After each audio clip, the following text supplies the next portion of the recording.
تو قسەی خێرە بۆ خەڵک کرد خەڵک پێتەڵێت نڕەو خەڵک پێتەڵێ کۆنەپەرست خەڵک پێتەڵێ مێشکیان تێگاوە مێشکیان شۆردووەتەوە خەڵک پێتەڵێ غەسل کراوە کە هەوڵتدا خۆت بپارێزی خۆت ڕاستکەیتەوە خۆت ساز بدەیت لەسەر دینەوە خەڵکیش ساز بدەیت لەسەر دین کەسانێکی مشریک و منافق واز لێ ناهێن هەر قسەت لەسەرەکەن هەربوختانە بۆکەن هەوڵەدەن ناو بزڕێن هەوڵەدەن ناشرین بکەن ئەو وەختە تۆ بێ دەست بگری بەچیەوە سەبر ناترسی لە لۆمەی لۆمەکاران بۆیە دوا ئەو فەرمێکی وەلا یەخافونە لەومەتە لائیم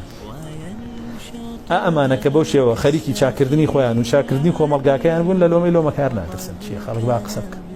با جوێن بە با سوکاتی بکە با بوختان بکە بە پێغەمەران کراوە خۆتە لەوان زیاتر بوو طبيعية إنسان كبحجة درقتنا ها بختانه بوكا في خمراني شو أبون كاتشون بولا قوم كانيان دعوانا كردن ودينا كان بورونا كردنا بلقان بوينان ولا سروي كأوان حقن كافران يانو تشي شيتا أما دروزنا كل أما طاونية أما جاسوسة إلا إفك افتراه وأعانه عليه قوم آخرون وأن برسول الله أوا دروكا أما شتێکە خۆی هەڵی بەستووە و قەومێکی تر لە پشتیەوەتی دەسێ لە پشتیەوەتی دەسێ ناقاچێ لە پشتیەوەتی بەڵێ الله جل جلاله لە پشتیەوەتی ئەو فەرمانی پێکردو قم فأنذر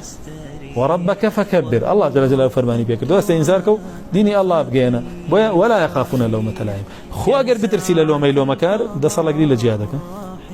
باشە دواتر لە بەرامبەر کافرا زەلیلە بی چونکە کافر لۆمەی کردی و دەسەڵگرەوە زەلیل بووی